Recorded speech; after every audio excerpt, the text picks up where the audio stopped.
मैत्रिणी, आजचा एपिसोड खूप जबरदस्त होणार आहे, कारण ऐश्वर्या शुद्धीवर आली आहे आणि तिने काय कबुली जबाब दिला हे आज आपल्याला पाहायला भेटणार आहे. जानकी पोलीस स्टेशनमध्ये नितीन पवारला म्हणते, हो माझ्या हातून ऐश्वर्याला गोळी लागली पण, आणि त्यावर नितीन पवार म्हणतात, आता पण नाही ना बिन नाही, तुम्ही तुमचा कबुली जबाब दिलेला आहे आणि इथे रेकॉर्ड पण झालेला आहे. त्यावर ऋषिकेश म्हणतो, अहो साहेब पण ऐका ना, माझी बायको असं काही करणं शक्यच नाही.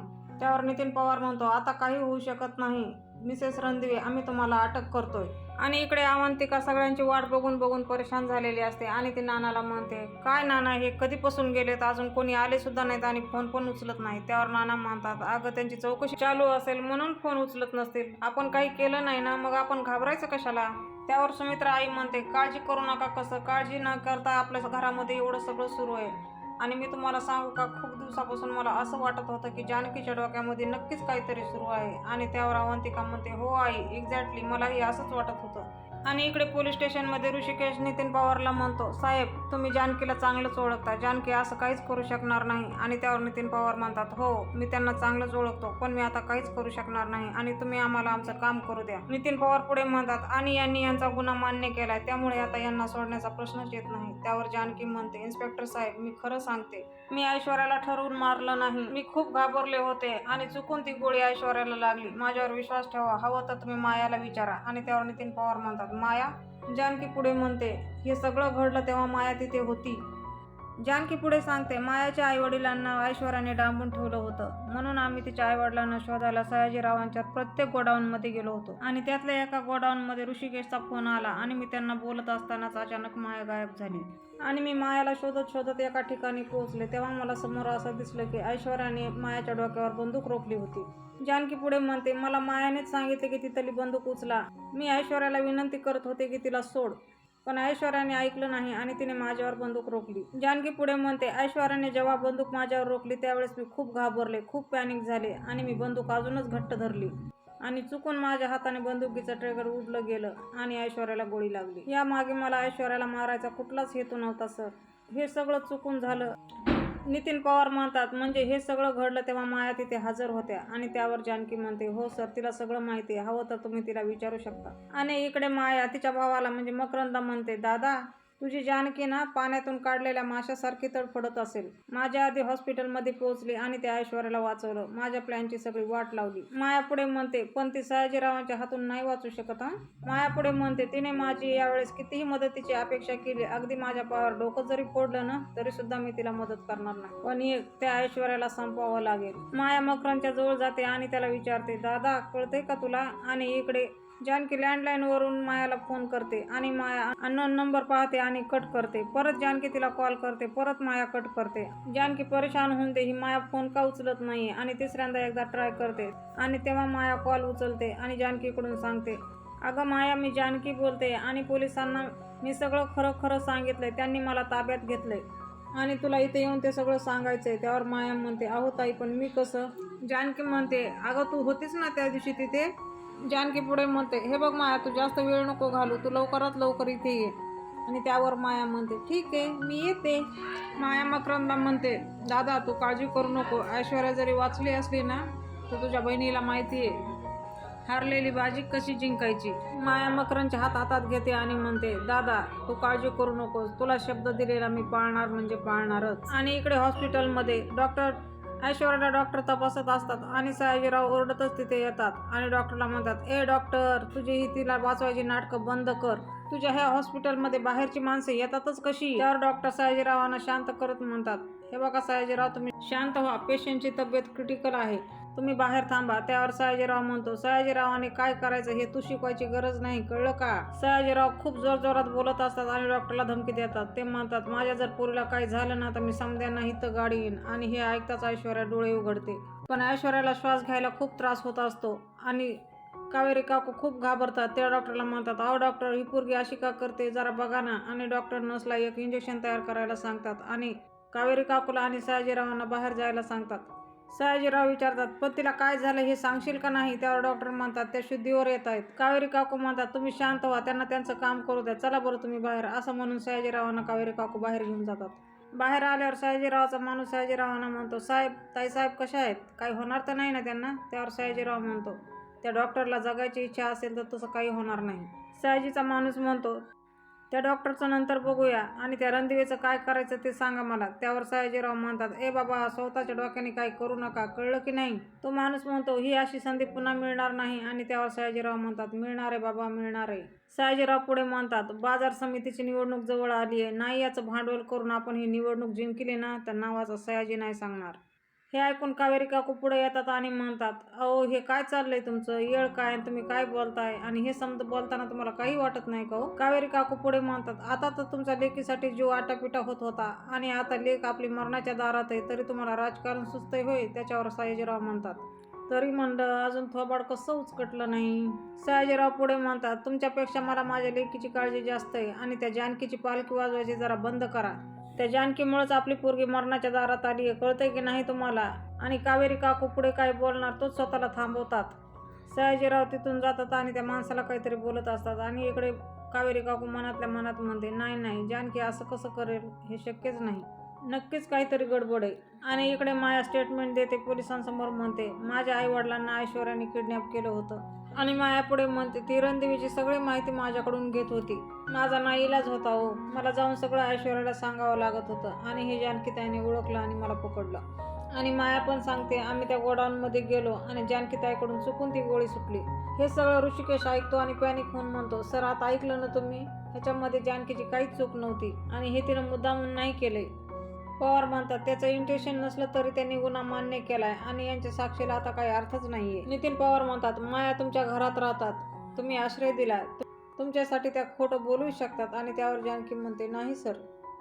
जानकी म्हणते, तसं नाहीये सर, आम्ही खरं बोलतोय. आणि त्यावर नितीन पवार म्हणतात, तुम्ही जरी खरं बोलत असला तरी तुमचं भवितव्य ऐश्वर्याच्या हातात आहे. नितीन पवार पुढे म्हणतात, ऐश्वर्या शुद्धीवर आल्या, त्यांनी तुमचं नाव घेतलं तर मात्र आम्हाला तुम्हाला अटक करावीच लागेल. आणि तेवढ्यामध्येच पवारांचा फोन वाजतो. पवार फोनवर बोलतात आणि त्यांना धक्का बसतो. ते म्हणतात, काय? आणि असं म्हणून ते म्हणतात की आम्ही लगेच येतोय.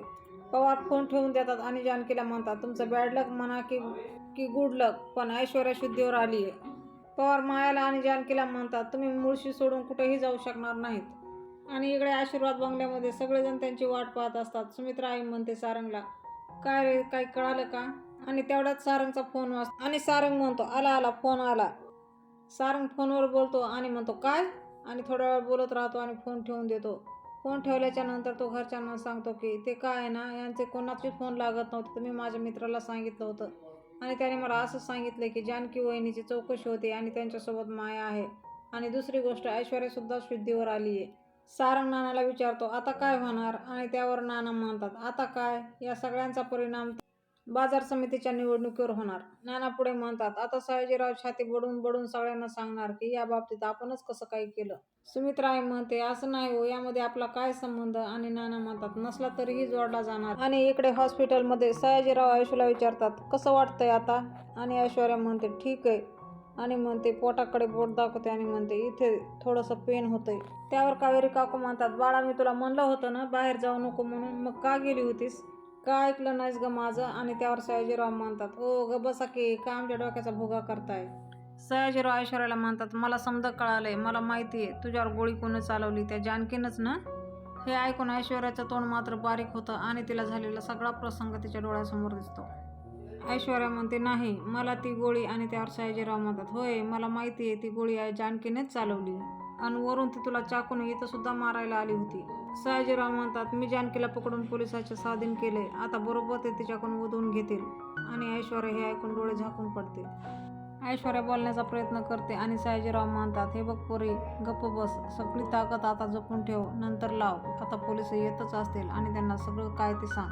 सयाजीराव पुढे म्हणतात, तुझ्या एका जबाबापाय सगळे रणदेवे देशधडीला लागणार आहेत बघ, आणि बाजार समितीचं इलेक्शन बी आपणच जिंकणार आहेत बघ. तुझ्याबरोबर जे काही झालं ना त्याचा सगळ्याचा बदला घ्यायचा. पण ऐश्वर्याला हे बिलकुल मान्य नसतं. तिच्या चेहऱ्यावरून ते स्पष्ट दिसत असतं. आणि तेवढ्यामध्येच नितीन पवार येतात आणि नितीन पवार म्हणतात, तुम्ही त्यांना मजबूर करू शकत नाहीत. आणि इकडे आशीर्वाद बंगल्यामध्ये जानकी, ऋषिकेश आणि सौमित्र येतात आणि त्यांना सगळ्यांना पाहून खूप आश्चर्य वाटतं आणि ते म्हणतात, काय रे, कुठं होता तितका वेळ? आणि सुमित्रा आई जानकीला विचारतात, काय ग, काय झालं, सांग ना आम्हाला. आणि जानकी झालेला सगळा प्रकार सांगते. आणि इकडे दवाखान्यामध्ये नितीन पवार सयाजीरावला म्हणतात, अहो सयाजीराव, काय करताय हे? आम्हाला जबाब देऊ द्या, काय जबाब द्यायचा ते तुम्ही का सांगताय? त्यावर सयाजीराव म्हणतात, हे बघा, काय जे घडलंय तेच सांग म्हणतोय मी तिला. नितीन पवार म्हणतात, हे बघा, त्यांना खोटं बोलायला सांगू नका. सयाजीराव म्हणतात, हे बघ पवार, जास्त वाचा बोलायचं नाही हा. जबाब घ्यायचा आणि नीट निघायचं, कळलं का? आणि त्यावर नितीन पवार म्हणतात, कायद्यात राहाल तर फायद्यात राहाल आणि केस संदर्भात तुम्ही काही बोलू शकत नाहीत. त्यावर सयाजीराव म्हणतात, मला अक्कल शिकवायची नाही, ज्या कामासाठी आलास ते कर आणि पळ. नितीन पवार ऐश्वर्याला विचारतात, ऐश्वर्या, तुमच्या बाबतीत काय झालं हे तुम्ही सांगू शकता का? आणि ऐश्वर्या हो मध्ये मान हलवते. नितीन पवार विचारतात, तुमच्यावर हल्ला कुणी केला? आणि सयाजीराव ऐश्वर्याच्या डोक्यावर हात ठेवून म्हणतात, सांग, कोणालाही घाबरू नको. नितीन पवार ऐश्वर्याला दुसरा प्रश्न विचारतात की तुमच्यावर असाही आरोप केलाय की तुम्ही मायाच्या आईवडिलाला किडनॅप केले. हे ऐकून सयाजीराव भडकतात आणि पवारला म्हणतात, ए तू काय बोलतेस, तुला तरी कळतंय का? आणि ऐश्वर्या सयाजीरावांचा हात धरते आणि त्यांना थांबवते. ऐश्वर्या म्हणते, हे बघा, मी असं काहीच केलं नाहीये. मी जेव्हा गोडाऊनमध्ये गेले होते तिथे जानकी आली होती. आणि ऐश्वर्या मध्येच थांबते आणि पवार विचारतात, आणि पुढे काय? ऐश्वर्या म्हणते, तिने माझ्यावर गोळी झाडली. हे ऐकून कावेरी काकूला आणि पवारला सुद्धा खूप मोठा धक्का बसतो. आणि इकडे रणदिवेच्या घरामध्ये सुमित्रा आई नानाला म्हणतात, नाही हो, असं नाही होऊ शकत, तुम्ही काहीतरी करा ना. त्यावर नाना म्हणतात, अगं पण जानकी स्वतःहून गुन्हा कबूल करून आली आहे ना. आणि त्यात ऐश्वर्या पोलिसांना काय सांगते काय माहिती. आणि इकडे सौमित्र अवंतिकाला म्हणतो, खरं तर जानकी वहिनीला आजच अटक करणार होते, पण ऐश्वर्याची स्टेटमेंट बाकी होती म्हणून तिला सोडून दिलं. सौमित्र म्हणतो, मायाने साक्ष दिली म्हणून आजची बाजू सांभाळून घेतली. आणि अवंतिका म्हणते, त्या मायेनं कितीही दाखवत असलं ना तरी मला पूर्णपणे तिच्यावर संशय आहे. ते दोघं नवरा बायको केसविषयी बोलत असतात आणि सौमित्र म्हणतो, आपण पॅनिक होऊन चालणार नाही, आपल्याला केसची तयारी करावी लागेल आणि जानकी वहिनीचा आपण आधार आहोत. आणि इकडे माया सारंगला म्हणते, असं कसं म्हणताय तुम्ही? आता मी साक्ष दिली, मी पण तिथं होते, मला पण अटक होणार. सारंग म्हणतो, अहो तुम्ही नका टेन्शन घेऊ, तुम्ही काहीच केलं नाहीये. माया सारंगचा हात हातात घेते आणि त्याला विचारते, काही झालं तरी तुम्ही माझ्यासोबत असाल ना? आणि सारंग तिला म्हणतो, हो हो, मी कायम तुमच्या सोबत आहे. सारंग मायाला विचारतो, नक्की ऐश्वर्या काय जबाब देईल? आणि त्यावर माया मनातल्या मनात म्हणते, ही तर मी सुद्धा विचार करत आहे. जसं गोड बोलून ह्याला घोळात घेत आहे तसं दुसऱ्यांना घोळात घेता येणार नाही. सारंग विचारतो, काय झालं, कसला विचार करताय? त्यावर माया म्हणते, जानकीताईचा विचार करते. आणि इकडे ऋषिकेश जानकीला म्हणतो, तू मला विश्वासात घेऊन एवढं सगळं सांगायला पाहिजे होतंस. त्यावर जानकी म्हणते, माझं चुकलं ऋषिकेश. जानकी म्हणते, मी सांगणार होते, पण एकीकडे ह्या मतदानाचं टेन्शन आणि दुसरीकडे त्या मास्कमॅनची भीती, या गोंधळामध्ये सांगू की नको सांगू मध्ये मी राहून गेलं सगळं. जानकी रडक्या स्वरामध्ये ऋषिकेशला म्हणते, माझ्याकडून ऐश्वर्याला गोळी लागली हे ओझं मनावर घेऊन मी तिळ जगत होते ऋषिकेश. ऋषिकेश जानकीला शांत करतो आणि म्हणतो, जे काय झालं ते बदलता येणार नाही, पण जे काय होईल त्यात मी तुझ्यासोबत असेल आणि कायम असेल आणि या सगळ्यातून मी तुला बाहेर काढेल.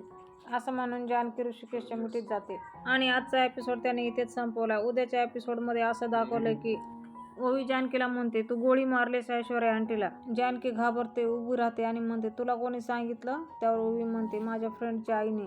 आणि इकडे ऐश्वर्या तिच्या डॅडाला म्हणते, हे सगळं करणारी जानकी नाही, माया आहे. आणि माया ठरवते आता ऐश्वर्याला भेटायलाच हवं आणि ती भांडे विकणारणीच्या वेशामध्ये ऐश्वर्याच्या दारात जाते.